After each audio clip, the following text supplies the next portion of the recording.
Sema amen. Sema tena amen. Kuna muda tutafika, tutaomba na watu wote humu juu ya Roho Mtakatifu. Itafika hiyo saa, na hili ni jambo Mungu amenishuhudia moyoni mwangu litendeke kwenye kambi hii.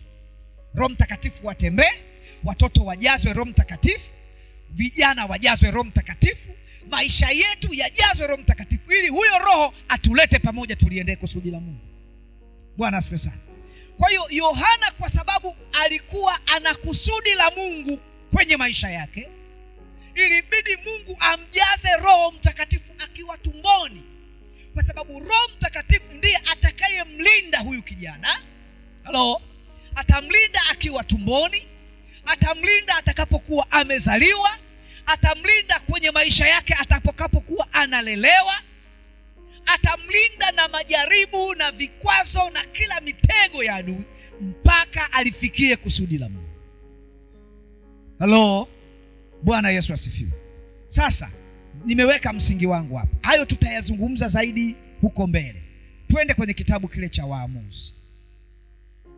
Waamuzi sura hiyo ya 14. Kumbuka tuko kwenye neno la ufunguzi wa kambi yetu, kwamba kijana stroke mtoto. Mimi naweka stroke pale jamani, tumeelewana eh? Ukiona nimeweka stroke yangu usishtuke. Inuka sasa uliendee kusudi.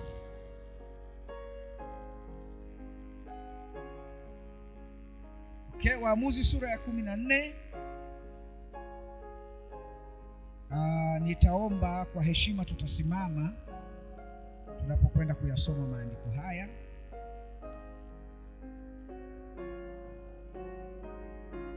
Ni sura ya 6, sio sura ya 14, samahani. Ni Waamuzi sura ya 6.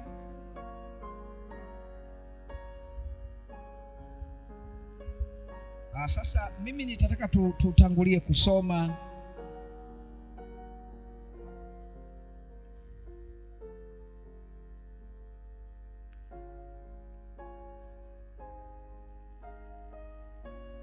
okay. Tusimame kwa pamoja.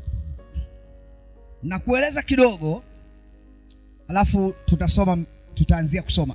Hii ni habari ya taifa la Israeli. Alishaeleza katibu, asante katibu, alieleza.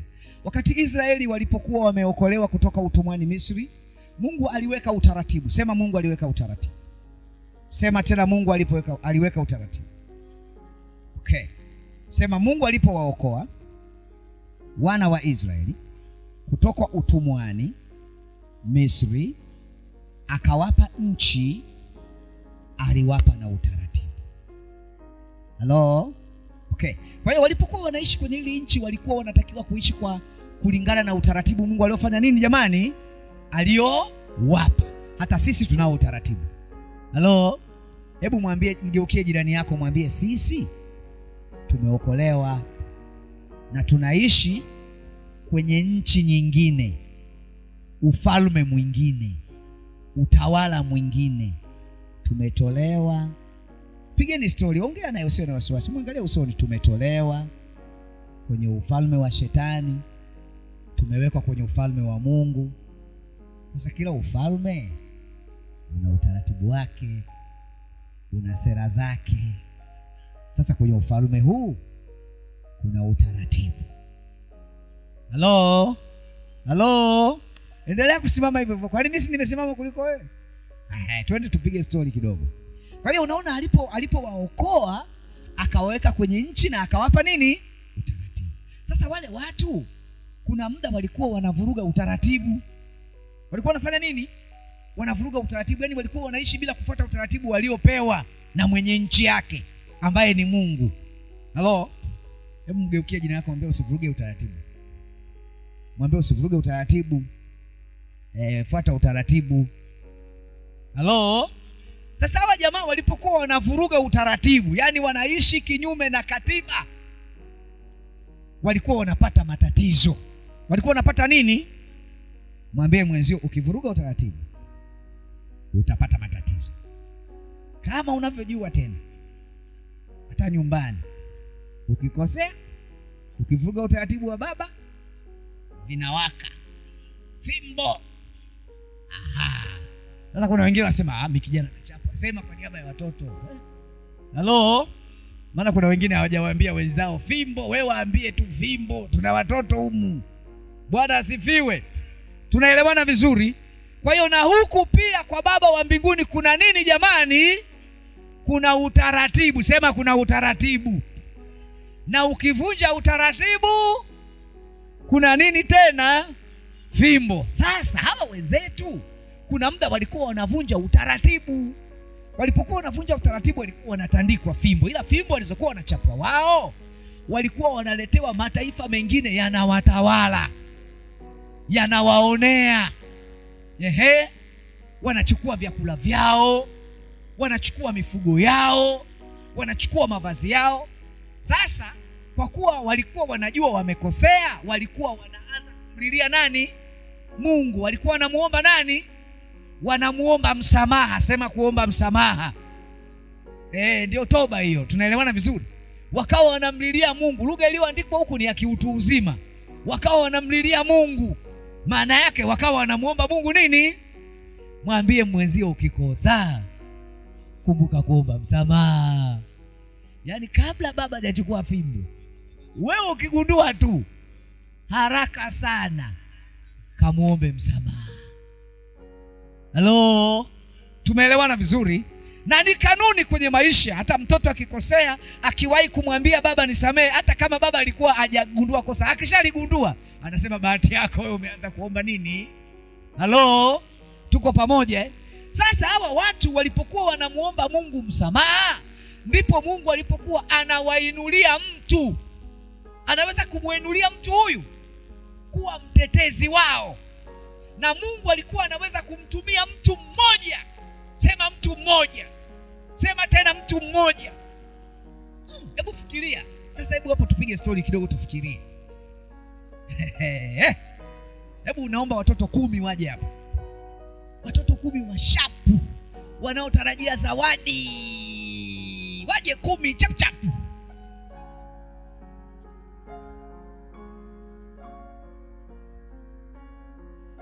Sasa kashesha. Kama umezidi usijali, okay? Hata kama wamezidi haijalishi. Halo? Tunaelewana vizuri? Hawa ni watoto wangapi? 10. Jamani sawa Hawa ndio wale watoto ambao wao wako kwenye taifa. Wako kwenye nini? Kwenye taifa ambalo wakikosea wanafanya nini? Wanachapwa. Tunaelewana vizuri? Naomba watoto 20 pale.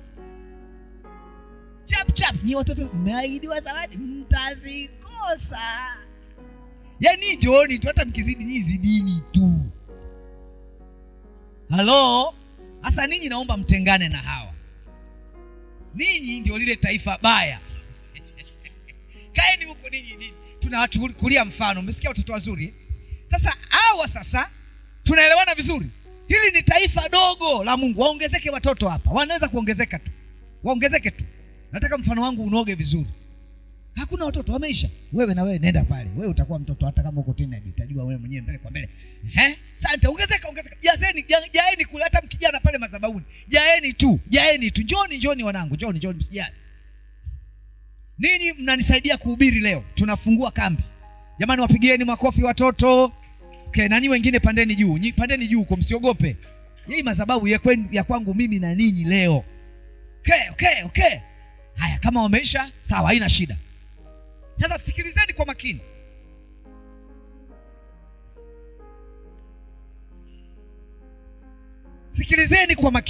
Sikilizeni kwa ningepata muda ningekuwa nimeandaa igizo zuri kweli, lakini kwa sababu sijapata, igizo linatokea hapa na mnaelewa hapa. Na mkisahau mahubiri yangu ole wenu. Halo? Nani wagumu? Semeni hata ameni basi ndugu zangu. Mzee unaongea hapa nachoka. Nyinyi wenzangu hata ameni zenu tu mnagoma. Haya, twendeni. Sasa sikiliza kwa makini. Hawa wameitwa, wameokolewa, wanatakiwa kuishi kwenye nini? Sema utaratibu. Sema tena utaratibu. Hawa wanatakiwa kuishi kwa utaratibu kwa sababu Mungu amepambana na maisha yao, amewasaidia, amewatetea, amewaweka huru. Wanaishi sasa hapa kwenye hii nchi, wanakula maziwa na asali. Hebu kuleni kidogo kula.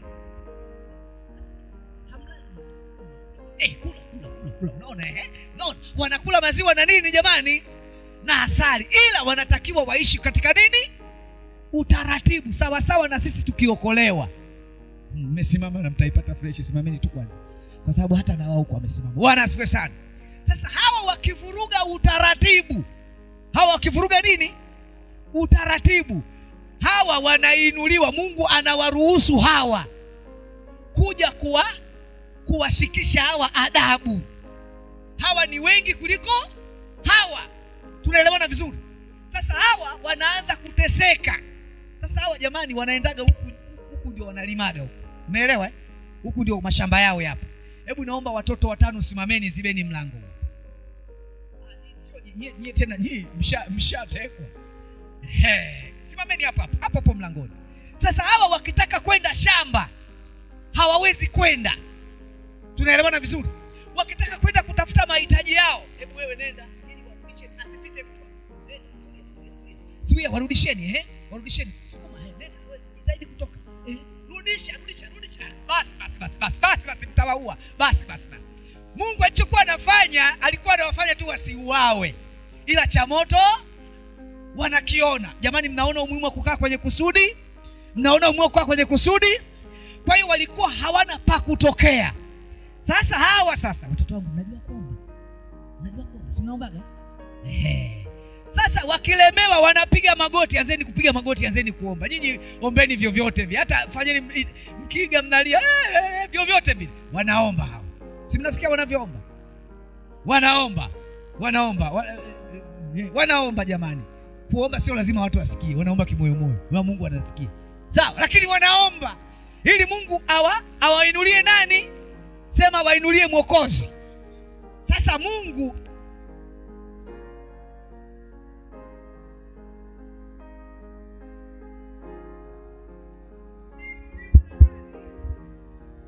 sema wote na Mungu. Sasa huyu anaitwa Gideon. Sema Gideon. Sasa sikiliza kwa makini. Mnaweza kukaa kidogo? Amna, simameni hivyo. Mbona mnapenda kwa mnaombea? Simameni kwa tusome. Sasa sikilizeni kwa makini. Ilipokuwa inatokea hawa, wanangu, mnaweza kukaa chini, miguu isiume. Mnaweza kukaa kabisa, msipige magoti. Mnaweza kukaa.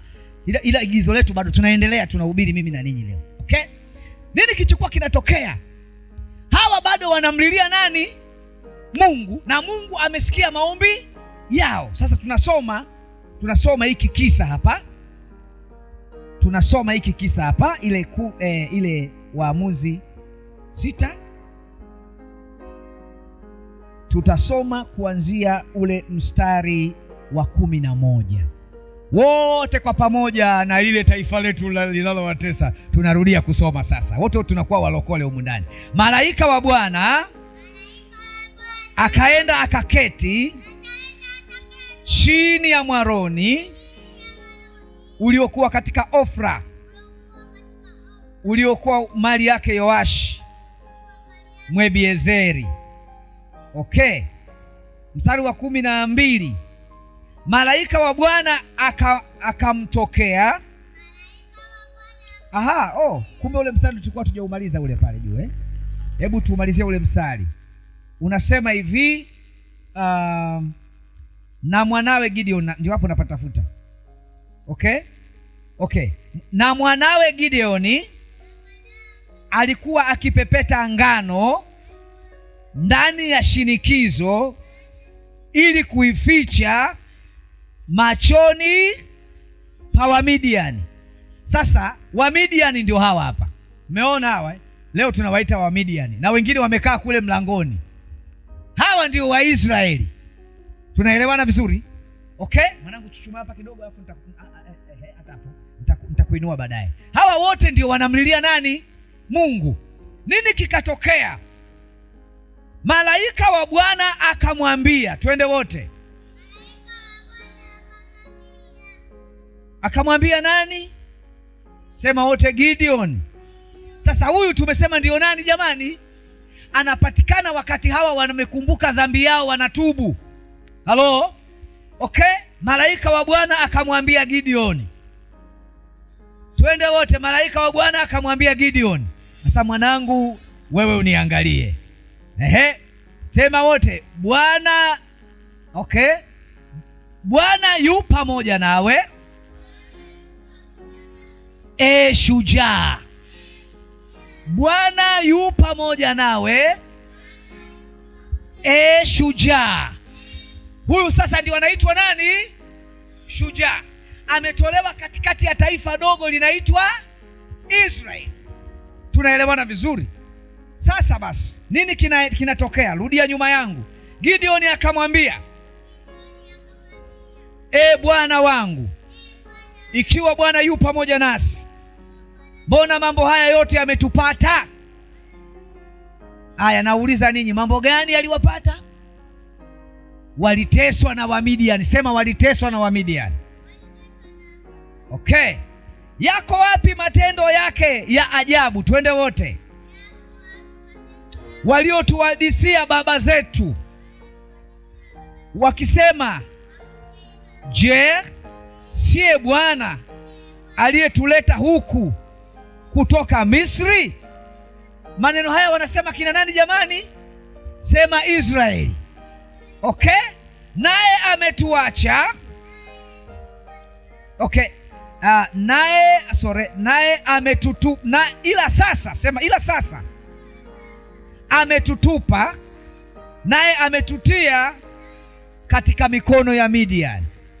Okay, kwa hiyo hawa wanajutia kuwa kwenye mikono ya watu gani? Wa Midian. Wanateswa, hawali tena maziwa na asali, maisha yao yako hatarini. Mstari unaofuata, mstari wa 14 sasa.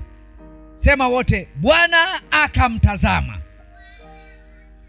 akasema, enenda kwa uwezo wako huu ukawaokoe Israeli na mkono wa Midiani. Bwana asifiwe sana.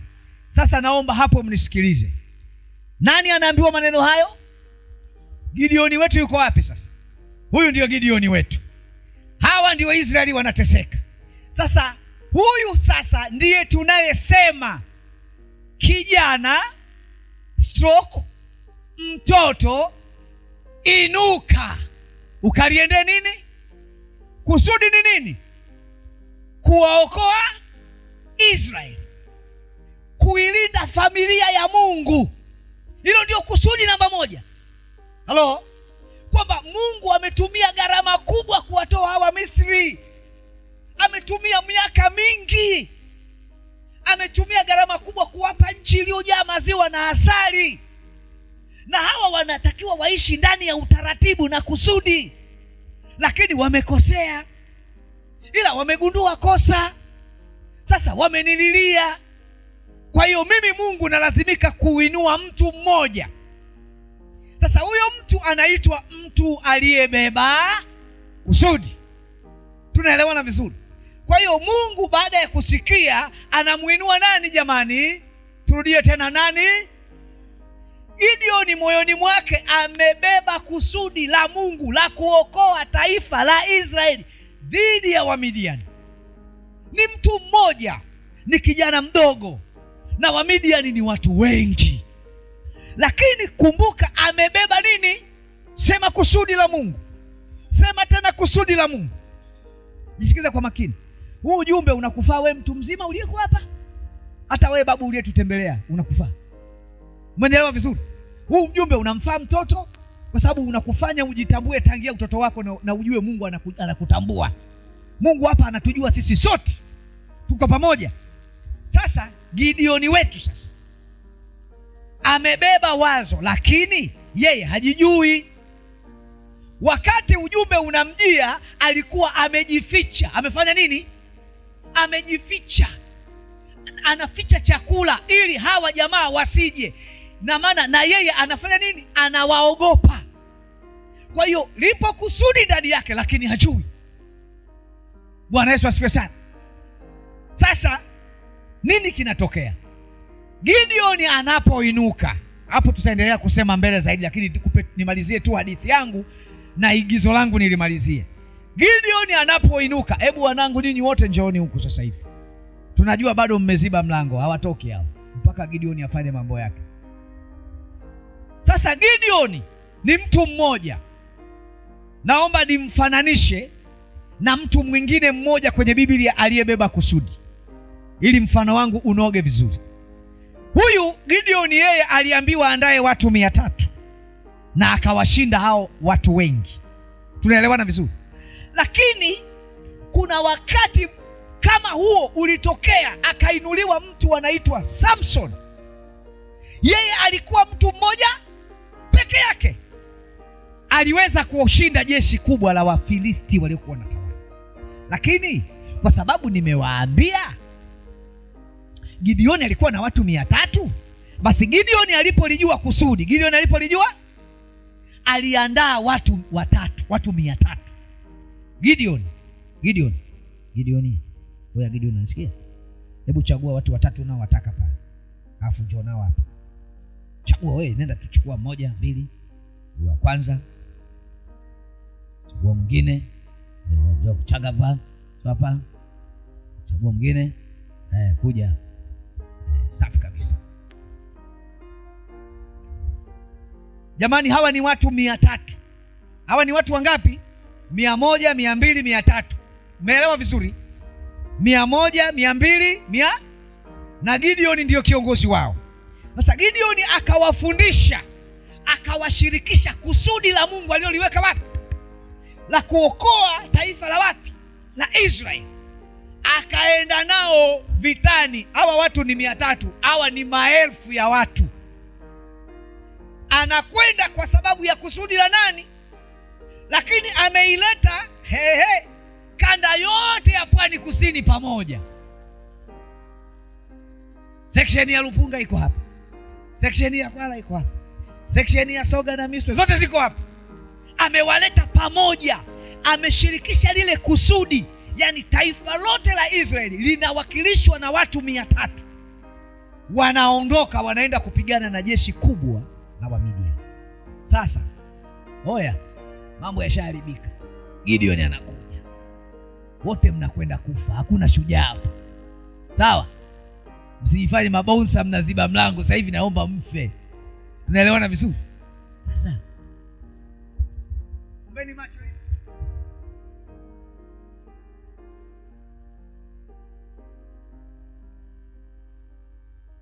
Umefumba macho na hamkusikia, au mliziba masikio?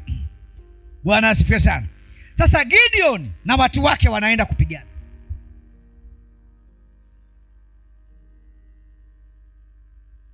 Gideoni anaongoza jeshi lake kwenda kupigana na Wamidian, kutimiza kusudi la nani? Hebu nendeni sasa mkapambane nao wale.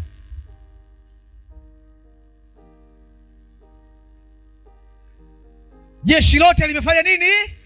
Limeangamia. Wapigieni makofi. Israeli wanakuwa salama. Simameni wanangu, nyinyi simameni. Hao wako salama, nendeni mkakae. Wao wapigieni makofi hao. Yaani hapo mtakuwa waondoke na section ya Miswe, lakini sasa DJ wetu na yeye bwana. Haya, Bwana Yesu asifiwe.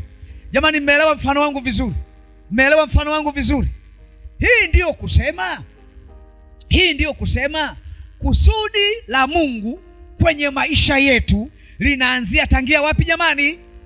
Tangia utotoni. Na naomba wote tukae napomalizia.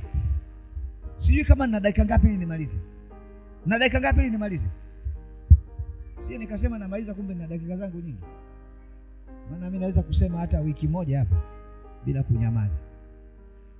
Naomba nijue sasa. Bwana Yesu asifiwe sana. Bwana asifiwe. Bwana Yesu asifiwe. Sasa tunapozungumzia kuinuka, sema kuinuka au kuamka. Okay? Haimaanishi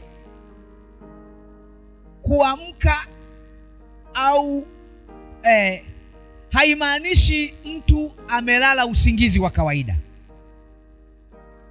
Tuko pamoja? Kauli yetu inasema inuka, si ndio? Kwa maneno mengine unaweza ukatumia neno amka.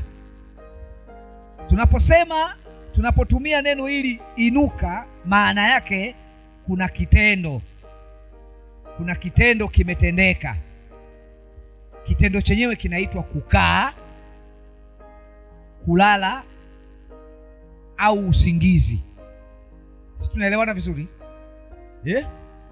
Jamani, tuko pamoja? Tunapomwambia mtu inuka, maana yake huyo mtu amekaa, si ndio? Lakini inawezekana sio amekaa tu, amelala, si ndio jamani? Lakini pia inawezekana huyo mtu anasinzia. Kwa hiyo kama tunamwambia mtu amka au inuka, maana yake kuna kitendo kimefanyika ambacho kinaitwa kukaa, kulala au kusinzia. Hiyo ndio hali ya kawaida. Lakini sasa haimaanishi kitendo hicho ni kitendo cha kimwili. Kulala kuna maana nyingi, au kukaa kuna maana nyingi. Na hapa kwa sababu kuna vijana pia naamini watakuwa wanaandika, wako watu wanaojua kuandika hapa, naomba nisome, nikupe mistari ambayo itakusaidia. Ukiangalia ile Methali,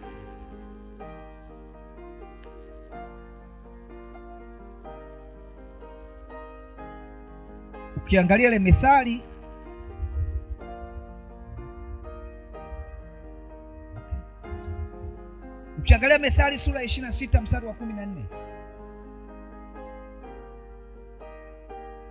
Hello? Kuna mtu anaweza kutusomea? Maandiko yanasema hivi, rudia nyuma yangu: kama vile mlango ugeukavyo katika bawaba zake, kadhalika mtu mvivu katika kitanda chake. Tuko pamoja? Methali 19 ule mstari wa 15 unasema hivi, rudia nyuma yangu: uvivu, sema tena, uvivu humtia mtu katika usingizi mzito, na nafsi yake mvivu itaona njaa. Bwana asifiwe sana. Umeona kuna neno uvivu, lakini pia kuna neno usingizi.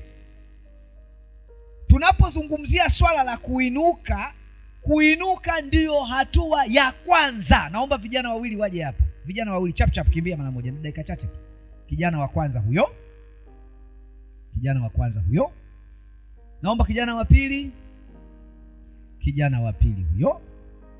Asante sana. Asante, hao wanatosha.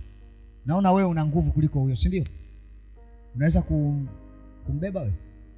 Unaweza kubeba Sawa kabisa. Una nguvu, lakini sio ukateguka hapa. Mimi sitaki lawama. Okay? Basi kaa chini.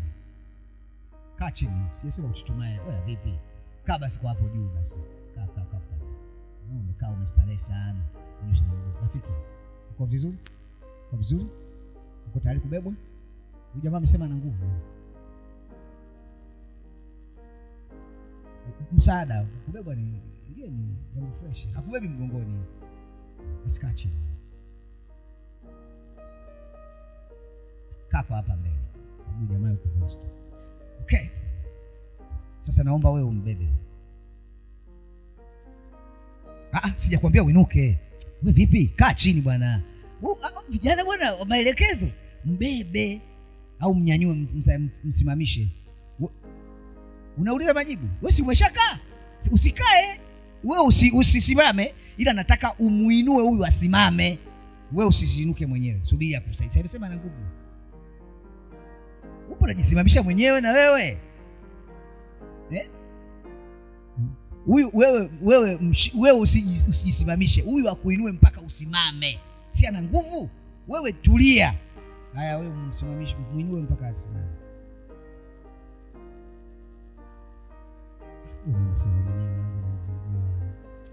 Basi umejitahidi basi hivyo.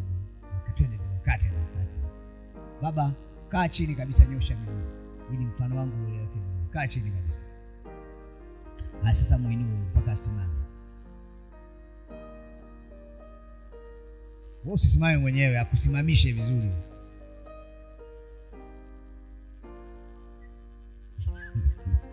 Haya bwana, hongera. Asanteni sana, mmejitahidi, nyinyi wajanja sana, lakini tuende hivyo hivyo. Bwana asifiwe sana. Nilitaka nikuonyeshe somo kwamba kwa kawaida mtu aliyekaa hawezi kumsaidia mtu aliyekaa. Umeelewa vizuri? Kwa kawaida mtu aliyekaa hawezi kumsaidia mtu aliye. Basi labda ningemtaka alale chini alafu amuinue mtu. Halo? Lakini iko hivyo. Somo langu ninalotaka kwenye igizo hili ni kwamba huwezi kumsaidia mtu wewe mwenyewe ukiwa uko chini. Halo? Mtu aliye ndani ya shimo hawezi kumtoa mtu aliye ndani ya shimo, au mtu aliyelala chini hawezi kumsaidia mtu mwingine aliyelala chini. Sharti huyu mtu kwanza afanye nini? Ainuke, ndipo ataweza kumsaidia yule mtu mwingine. Tunaelewana vizuri? Tuko pamoja? Kwa hiyo kuinuka ndio hatua ya kwanza ya mtu kufanya jambo. Tunapozungumza inuka au amka kutoka kwenye usingizi, haina maana ya usingizi wa kawaida wa kitandani, lakini ina maana ya kitendo chochote cha mtu kukaa mkao ambao haumruhusu kutekeleza jambo lolote. Ndio maana maandiko tuliyoyasoma hayazungumzii kulala usingizi wa kawaida, yanazungumzia tabia za ulegevu, tabia za uvivu, tabia za kuto kujituma au kujishughulisha. Bwana asifiwe sana. Halo? Tunaelewana vizuri? Kwa hiyo kuinuka ndio hatua ya kwanza ya mtu kufanya jambo. Mtu aliyelala hawezi kufanya kazi wala hawezi kumsaidia mtu mwingine kuinuka. Lakini kwa haraka sasa, tunapozungumza kulala usingizi tunamaanisha mambo yafuatayo. Kwa haraka, dakika zangu zimeisha. Moja, tunamaanisha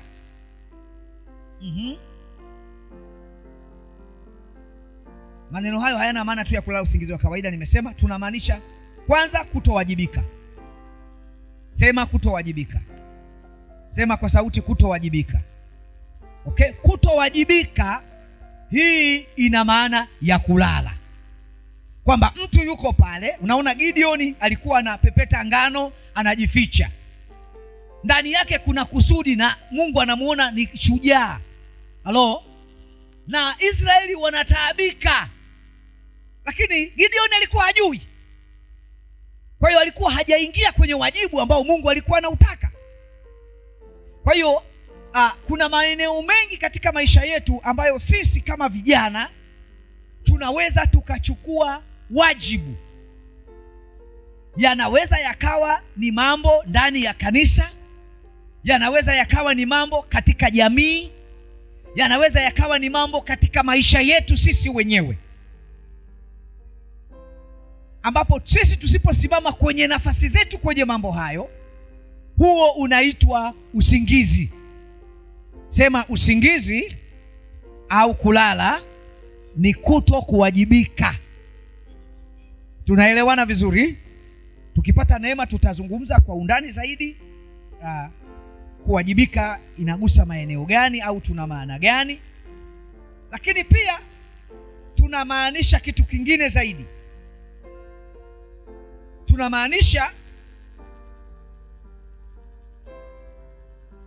Tunamaanisha kukosa maono kwa maisha yako binafsi, au kukosa tunaita future au umbele wa maisha yako. Si nikisema hivyo inakuwa ni sawa? Yaani unakosa mtazamo wa baadaye wa miaka ijayo wa maisha yako. Hiyo pia na yenyewe ni kulala. Kwa hiyo kutokuwajibika, tunapozungumzia kuwajibika jamani, tunamaanisha kuingia kwenye majukumu au kuingia kwenye gharama ambayo unatakiwa uingie. Natafuta Kiswahili kizuri pale. Tunaelewana jamani? Kwa mfano, wewe ni kijana, ulitakiwa katika majira haya ulime shamba, hulimi shamba, tayari wewe huwajibiki. Ulitakiwa uandae maisha, huandai maisha, ulitakiwa usome, asante sana, lakini wewe ni mvivu kusoma, wewe huwajibiki kwenye eneo hilo. Tunaelewana vizuri? Okay, au basi maana hiyo ina pande mbili. Labda umekosea lakini unakwepa makosa yako, hutaki kuingia kwenye gharama na ujirekebishe, pia ni kukosa kuwajibika. Kwa kuwajibika kuna maana pana. Lakini pia kwenye hili la pili lililosema kukosa maono. Kukosa maono. Sema maono. Sema maono. Maono ya maisha. Halo? Bwana asifiwe. Huo pia ni usingizi. Kwa tunaposema kijana amka, kuna kusudi la Mungu, sawa, lakini pia kuna maisha yako. Unafanya nini kwa ajili ya future yako? Mahali ambapo sasa wewe ni kijana, kama ni masomo umemaliza, ulitakiwa uwe na kiwanja, huna kiwanja wala huwazi kuwa na kiwanja. Ulitakiwa angalau uwe na shamba, huna shamba, na hata wazo la kuwa na shamba wewe huna. Yaani ni kama wewe haupo duniani. Huo pia ni usingizi. Huko pia ni kukaa. Bwana asifiwe. Bwana asifiwe. Usingizi una maana pana zaidi. Sasa kuna mambo mengi ya kusema, lakini naomba niheshimu muda. Bwana asifiwe sana. Bwana asifiwe. Kuna mambo mengine tutayasema kama Bwana akitupa kibali. Hili ni kongamano la vijana. Ratiba yao vijana ndio itakayotuambia tutasema nini na kadhalika kulingana na kile ambacho kitaonekana kinahitajika. Bwana asifiwe sana. Lakini nimezungumza kwa uchache, nimesisitiza umuhimu wa kuamka kuliendea kusudi, kwa sababu kusudi lipo, limewekwa kwenye moyo wako tangia ukiwa tumboni mwa nani? Tangia tumboni mwa nani? Mwa mama yako. Kusudi la Mungu liliwekwa ndani ya moyo wako. Na sasa kusudi linaweza likawepo, lakini aliyebeba kusudi akawa anapepeta ngano amelala. Amepepeta ngano anajificha. Na watu wako hapa wanateseka. Halo? Watu wako wanafanya nini? Wanateseka. Aliyebeba kusudi na yeye anateseka. Hawa wanajificha na yeye anapepeta ngano anafanya nini? Anajificha. Huyo ni Gideon.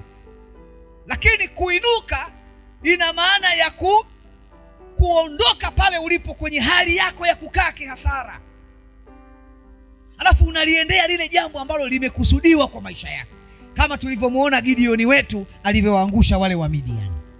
Bwana Yesu asifiwe sana. Bwana asifiwe. Jamani, wangapi wameelewa? Kama umeelewa nyosha mkono wako juu. Naomba tusimame. Na jua dakika zangu. Asifiwe sana. Bwana mko wanyonge sana. Bwana Yesu asifiwe. Mimi naitwa Mchungaji Joseph Almasi, mwangalizi wa section hii ya somo. Haleluya. Nafurahi sana kwa ajili ya kongamano hili ambalo limekuja kufanyika kwenye section yangu. Niwashukuru sana viongozi wa kanda. Niwashukuru sana viongozi wa section zote kwa ajili ya kukaa na kuliratibu kongamano hili lifanyike mahali hapa. Bwana Yesu asifiwe sana. Nawashukuru sana wote ambao mmehudhuria mahali hapa kwenye kongamano hili. Lakini napenda tusome kwenye kitabu kile cha Zaburi 133 kuanzia ule mstari wa kwanza hadi ule mstari wa 3.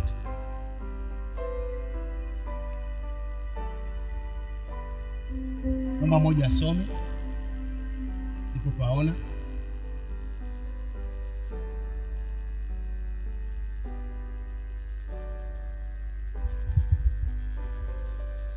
Mama moja asome Zaburi 133 kuanzia ule mstari wa kwanza hadi wa 5. Namba moja asome.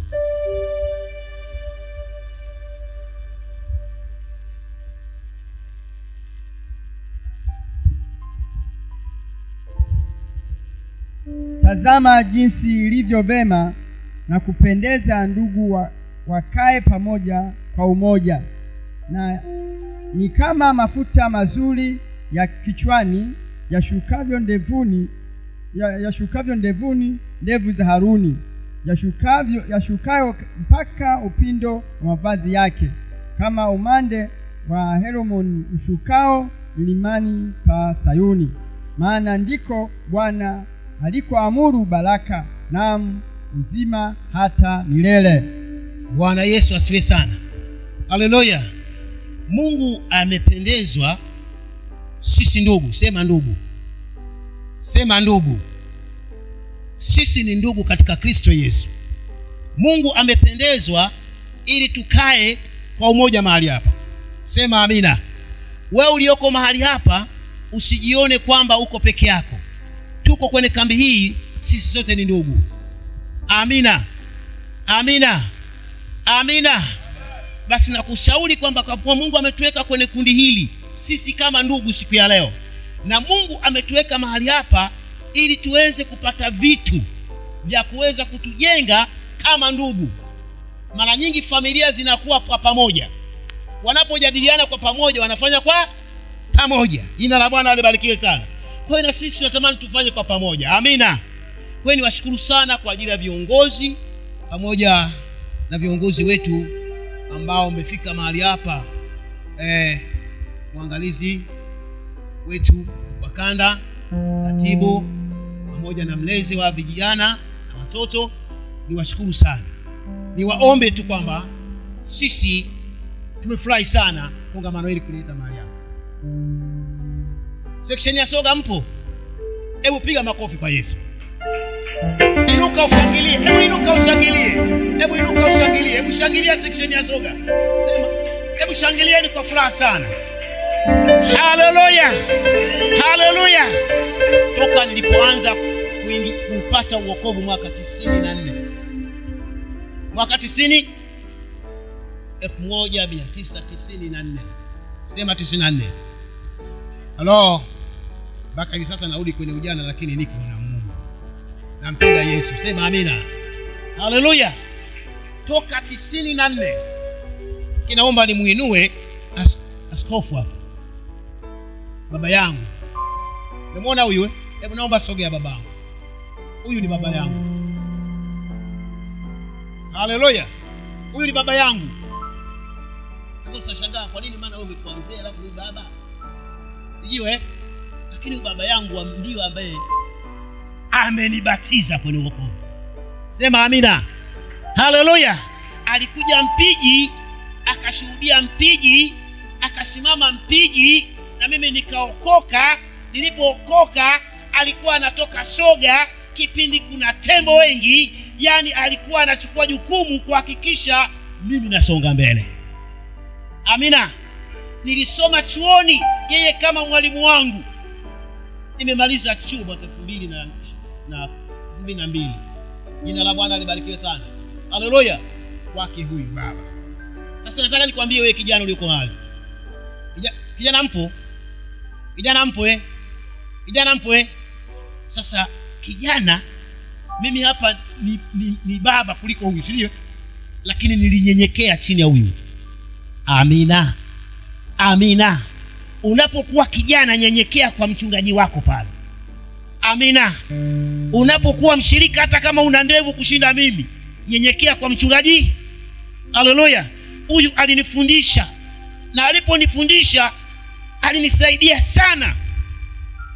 Kuna mahali pengine nilikuwa namuona mbaya uchuoni, wenzangu wanakula, yeye anaambia kachukue kokoto peleka kule. Unanielewa? Wenzangu wanakula, mimi naambiwa kabebe kokoto peleka kwenye nyumba kule tunakojenga. Wenzangu wanakula, nikishamaliza pale, muda wa darasani umefika, mimi sili, chakula kimewekwa ndani, naingia darasani, mama ananiita, nenda kakate majani ruvu chini. Halo. Lakini nilisema niko hapa kwa ajili ya kujifunza. Sema amina. Umekuja hapa kwa ajili ya kujifunza. Haleluya.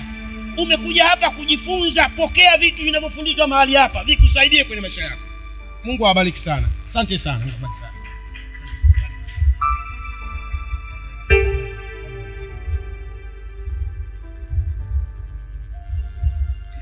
Tumchapie makofi baba yetu wa section ya soga.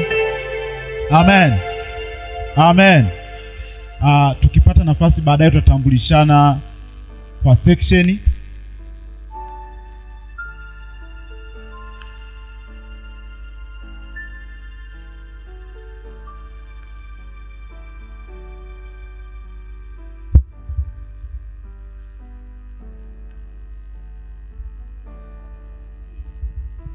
Na huwa tunatafsiri kwa namna fulani, lakini mimi niseme ni mlezi wetu vijana pamoja na watoto. Amen. Amen. Kwa hiyo watoto wakilia anaulizwa yeye, vijana wakilia anaulizwa yeye. Hakuna mimi bila mtoto, si ndio? Kwa hiyo tunafurahia sana kutulea kwake, na ndio maana tumekuja kwa pamoja ili tusikilize neno la Mungu, si ndio jamani? Tunatamani kumjua baba, si ndio? Mlezi wetu, si ndio? Amen. Sasa usichanganye. Kuna askofu wa kanda ya Upande Kusini, sawa, ambaye yeye ni askofu wetu, si ndio?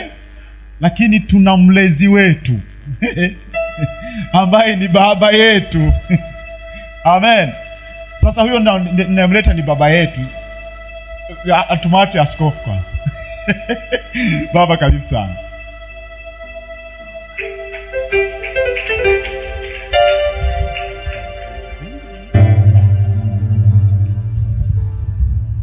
Jamani, Bwana Yesu asifiwe sana. Bwana asifiwe sana. Binafsi namshukuru Mungu kwa sababu tulipanga kuwa na kongamano, alafu limefika wakati, na huu ndo wakati wenyewe wa kujifunza, si ndio? Basi kijana, mahali ulipo, mpongeze rafiki yako, mwambie hongera kwa kuja. Mwambie hongera kwa kuja. Watoto, pungeni mikono juu, mwambie mtoto mwenzio hongera kwa kuja. Piga makofi na vigeregere tena. Haikuwa rahisi, lakini Mungu amefanya kuwa rahisi. Kwa niseme tu kwamba uongozi wote wa vijana, hongereni kwa kuhamasisha na kuwatia moyo vijana wenzako, lakini viongozi wa watoto na uongozi wa vijana kanda ya Pwani Kusini na wote kwenye ngazi za section, nasema Mungu awabariki sana. Lakini pia tunawashukuru wazazi wetu kwa kuja kututia moyo na kuwa karibu pamoja na sisi kuhakikisha kwamba kongamano letu linaenda, pamoja na section ya soga ambao ni wenyeji, wametusaidia sana kufika mahali hapa. Kwa pamoja naomba tuwapongeze kwa makofi hali ya juu sana. Asante sana, asante sana. Mimi sina mengi ya kusema. Nasema Mungu awabariki sana. Karibuni mjisikie vizuri. Lakini mwenyeji wetu ni hao viongozi waliotuleta mahali hapa. Mungu awabariki sana. Asante sana. Amen. Mshangilie sana mlezi wetu. Amen. Mungu akubariki. Sasa nikuibie siri moja. Kwa nini nimesema kuna askofu alafu kuna baba yetu mlezi, si ndio? Askofu aliwahi kunifundisha mwaka jana, kitu kama mwaka juzi, semina ya kanda ilifanyika Kisarawe. Akasema hivi, mmoja anasimama mbele, alafu mwingine anasimama nyuma, na mwingine anasimama nyuma. Akasema ukigeuka nyuma, kuna mtu yuko nyuma yako anakufuata, si ndio? Na ule wa nyuma kigeuka nyuma pia, kuna mtu wa nyuma anafanyaje? Maana yake mimi, sawa, ninapotembea mbele yangu kuna mtu anatakiwa ni kusudi nifike kwake yule aliyeko mbele yangu, si ndio? Na yeye atambue nini anatakiwa ukifanya, aendelee kukifanya. Lakini somo hili limefundishwa miaka miwili iliyopita. Na nielewa, nikiwa nakaa pale nikasema hili somo au imekuwaje? Kumbe kuna namna tunazidi kujengwa kutoka chini kupanda juu. Amen. Kwa hiyo wewe kijana, beba hili la Gideon. Usisahau alichokifundisha askofu leo, si ndio? Kumbuka hata point moja itakusaidia kwenye maisha yako. Kwa mfano tulikuwa kwenye semina ya ndoa, mpaka sasa wanasema kuna mtu wamemuita mzee wa maneno magumu. Yaani limeshakuwa ndio wimbo Kisarawe. Umenielewa? Lakini wanamkumbuka kwa nini? Kuna vitu ambavyo amevizungumza. Maana yake wakisema mzee wa maneno magumu, mtu anamuuliza ana maneno magumu gani? Maana yake ndio kile chakula ambacho wametuachia tunaambukiza na wengine. Kwa hiyo kamata kwamba askofu wetu alitufundisha kuhusu Gideon. Gideon ni nani mheshimiwa pale, si ndio? Ukimwona unaita Gideon, utaendelea kukumbuka kila ambacho amekifundisha nani? Askofu wetu. Kitatujenga.